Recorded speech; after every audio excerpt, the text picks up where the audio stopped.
Hi everyone. Hello there.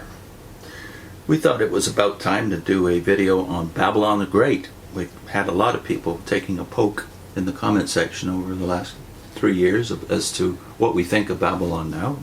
And many of them who apparently have retained whatever prejudice they had before from their witness life, that Babylon is indeed to be avoided because it is the world empire of false religion. So they've just hung on to something that was taught to them by the Watchtower probably without being aware that that's what they're doing. That it's a singular belief that the Watchtower holds that you're still hanging on to. Yeah. Mm-hmm. So we thought to do a contextual study, just as we did with Ecclesiastes a couple of years ago, where we said, why does the Watchtower come to the conclusion that Ecclesiastes 9, 5, and 10 says the definitive thing about life after death? Only because they don't read even the immediate context, the verses in between 5 and 10, and because they don't read the context of the chapter, and then they ignore the larger context, which is the intention, the stated intention of the book of Ecclesiastes. And if you miss the context, the immediate context, the secondary context, the larger book, and then the larger context still, the third level would be the entire Old Testament in the case of Ecclesiastes. So we thought to do something similar with this, i.e., let's look at chapter 17, where you have the most famous description of this whore, this prostitute. See what the chapter itself says, because this is the first description in the book. And in subsequent videos, we'll do the context, because there are several other references to Babylon the Great in the book of Revelation. And then there are several references beyond that in the rest of the New Testament that would help us to confirm or disconfirm what we find in chapter 17. So without further ado, let's read actually what J.W. Org currently says about Babylon the Great from their main page on Babylon the Great on J.W. Org. So I'm reading it off a different screen, so that's why I'm looking away from you.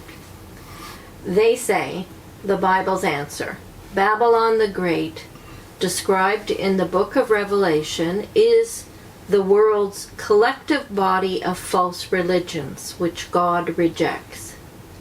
Although those religions differ in many respects, in one way or another, they all lead people away from the worship of the true God, Jehovah. And they have singular verse proof text for their statements. Next subheading is Keys to Identifying Babylon the Great. Babylon the Great is a symbol. The Bible describes her as a woman and a great prostitute, having a name that is a mystery, Babylon the Great. The book of Revelation is presented in signs, so it is reasonable to conclude that Babylon the Great is a symbol, not a literal woman. In addition, she sits on many waters, which represent peoples and crowds and nations and tongues. A literal woman could not do that. Babylon the Great represents an international entity. She is called the great city that has a kingdom over the kings of the earth. Thus, she has international scope and influence. Well, there's things we can agree upon there, namely that Babylon the Great is a symbol, but it looks to me something like a straw man argument. Who out there? Argument. Straw woman argument. Yeah. Who out there believes that Babylon the Great the whore is a literal woman? Nobody that I know. So they're arguing with themselves apparently as to what this thing might mean. But what you find out ultimately, though, is that the way you think about Babylon the Great as a witness is it's a symbol. The whore is a symbol of a symbol, because the secondary symbol is the city that's mentioned even here, right? The great city. They quote directly from Revelation 17:18. The great city that has a kingdom over the kings of the earth. And we take that reference to a city also symbolically. So we have a symbol of a symbol. So we thought to look at, first of all, the description that John gives. The first description in Revelation is in the first 6 verses. So let's read it from the NIV. Yes, Revelation 17, 1-6. One of the 7 angels who had the 7 bowls came and said to me, Come, and I will show you the punishment of the great prostitute, who sits on many waters. With her the kings of the earth committed adultery, and the inhabitants of the earth were intoxicated with the wine of her adulteries. Then the angel carried me away in the spirit into a desert. There I saw a woman sitting on a scarlet beast that was covered with blasphemous names, and had 7 heads and 10 horns. The woman was dressed in purple and scarlet, and was glittering with gold, precious stones, and pearls. She held a golden cup in her hand, filled with abominable things, and the filth of her adulteries. This title was written on her forehead: Mystery, Babylon the Great, the mother of prostitutes and of the abominations of the earth. I saw that the woman was drunk with the blood of the saints, the blood of those who bore testimony to Jesus. When I saw her, I was greatly astonished. Well, the first thing we notice is in the first 6 verses about Babylon the Great, there's no reference to religion specifically, is there? No. So in our day, for the decades we were involved in the Watchtower, the definition that was given is not that. They called it the world empire of false religion, and that phrase sticks in your head. Yeah. There's nothing at all about religion here, although the word mystery tends to suggest that to people like Jehovah's Witnesses. But you look at the symbols, because after all, this is what John sees, and no wonder he marvels. He's seeing something that he can't, at least on the spot, figure out, right? Mm-hmm. So what does he see? Well, there's no reference to him seeing the waters in verse 1. The prostitute sitting on many waters. He doesn't see the waters, but it's referred to, so we assume that's a symbol. And then in verse 3 you have a wilderness mention, and there's no interpretation in the rest of the chapter as to what that means. But about the other two, that is the woman sitting on a scarlet beast and the beast itself, there's lots of information and explanation in the rest of the chapter. So the explanation is in verses 7 through 15, really. So let's read 7 through 14 now, and then the concluding 4 verses after that. Then the angel said to me, Why are you astonished? I will explain to you the mystery of the woman and of the beast she rides, which has the 7 heads and the 10 horns. The beast which you saw once was, now is not, and will come up out of the abyss, and go to his destruction.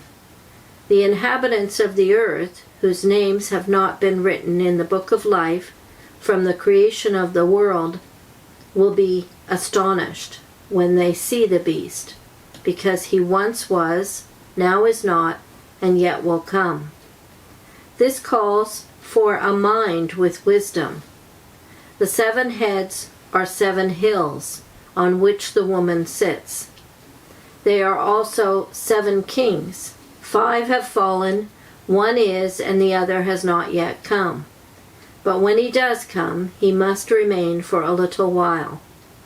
The beast, who once was, and now is not, is an 8th king. He belongs to the 7, and is going to his destruction. The 10 horns you saw are 10 kings, who have not yet received a kingdom, but who for 1 hour will receive authority as kings along with the beast. They have one purpose, and will give their power and authority to the beast. They will make war against the Lamb, but the Lamb will overcome them, because he is Lord of lords and King of kings, and with him will be his called, chosen, and faithful followers. So in these verses 7 to 14, the concentration is upon the beast. And you have some pretty obvious clues as to what the beast is. Clue number 1 is associated in verse 9 with 7 hills in yours, right? Yeah. Or 7 mountains on which the woman is seated. Well, the mind in the first century, anybody reading this in around the year 95 or 96, when it was apparently written early in the reign of Domitian, would recognize what we're talking about here. A city sitting on 7 hills. Which was Rome. which was Rome. But I'll tell you, I would not have known that as a witness. And I don't,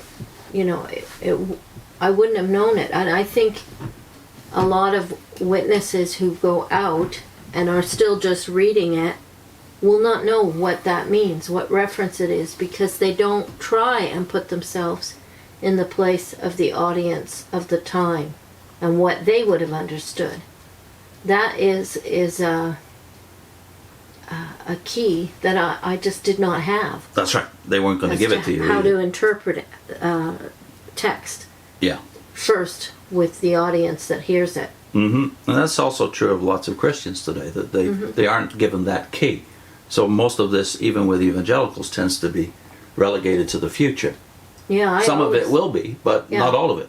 I think many witnesses, ex-witnesses, Christians view the book of Revelation as strictly a futuristic book. But I always did. But look at verse 10. So if 7 mountains or 7 hills isn't a very significant clue, what about the clue in verse 10? 7 kings are associated with the 7 heads on this beast. Notice it says 5 of whom have fallen. Well, this is not future. Yeah. And so if you looked at the list of the emperors of the first century, you'd realize Nero, who was the first great persecutor of the church in Rome, was the 6th emperor. So this list of 7 kings is significant because it says that 5 have already gone.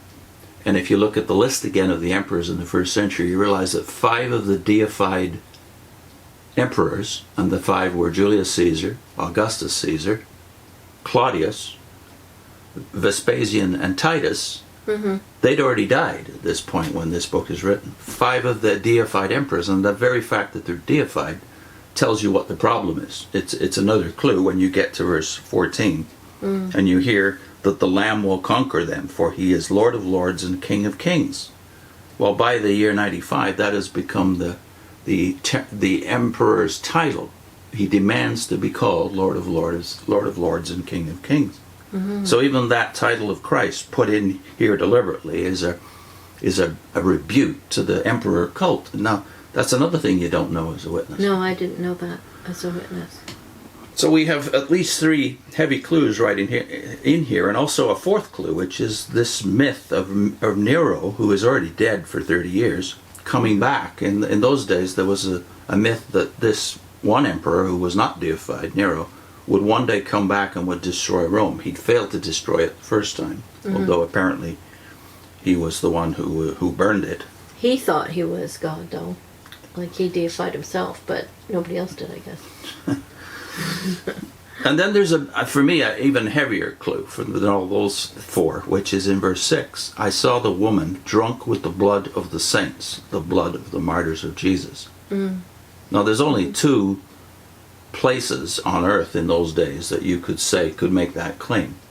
And of course, the first one is Jerusalem itself, which was when Christ denounced the Pharisees and Sadducees in the passage that's familiar to us as witnesses, Matthew 23, and said, Jerusalem, Jerusalem, how often I wanted to gather you. He prefaced that remark with killer of the prophets. Yeah. So yeah, Jerusalem was a killer of the prophets, so it might qualify, except for one historical detail. It's already been destroyed at this point. So who does that leave as the one who is drunk with the blood of the saints? Well, Nero had conducted the first great persecution in Rome, and as far as we know, hundreds of Christians died then. And then Peter and Paul were killed in that very persecution. So if there's a city on earth that's drunk with the blood of the saints, it has to be Rome. And then you get to verses 15 to 18, where we have the summary, and if we need any more clues, I think we have one. So you want me to read that? 15 to 17 to 18. Then the angel said to me, the waters you saw, where the prostitute sits, are peoples, multitudes, nations, and languages. The beast and the 10 horns you saw will hate the prostitute. They will bring her to ruin and leave her naked, and they will eat her flesh and burn her with fire. For God has put it into their hearts to accomplish his purpose by agreeing to give the beast their power to rule until God's words are fulfilled. The woman you saw is the great city that rules over the kings of the earth. So we have the waters explained. The waters are The peoples. the peoples, multitudes, nations, and languages. In other words, the empire. So we've got the beast, who is the emperor. We've got the woman, who is the city. And we've got now the empire, where she's sitting. So that explains the contradiction of she's sitting on the beast, but she's sitting on waters. Well, in both senses it's true, isn't Yeah, it? and- Her empire is worldwide. And 18 defines the woman as the great city. So you have a symbol on top of a symbol if you're a Jehovah's Witness. Okay. Next time we'll talk about the two cities that are not named in the book of Revelation, the second level of context. Okay.